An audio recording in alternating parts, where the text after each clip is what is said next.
उसी ने इंसान को नुत्फे से बनाया मगर वो खुल्लम खुल्ला झगड़ालू बन गया। और मवेशियों को भी उसी ने पैदा किया, उनमें तुम्हारे लिए सर्दी से बचाओ और बहुत से दूसरे फायदे हैं, और उनमें से बाज को तुम खाते भी हो। और जब शाम को उन्हें जंगल से लाते हो और जब सुबह को जंगल चराने ले जाते हो तो उनसे तुम्हारी इज्जत और शान का इजहार होता है।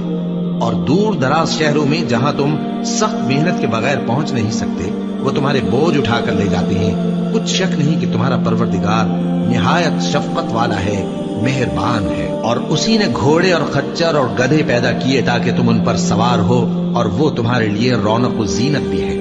और वो और चीजें भी पैदा करता है जिनकी तुमको खबर नहीं। और सीधा रास्ता तो अल्लाह तक जा पहुंचता है, और बाज रास्ते टेढ़े हैं, और अगर वो चाहता तो तुम सबको सीधे रास्ते पर चला देता।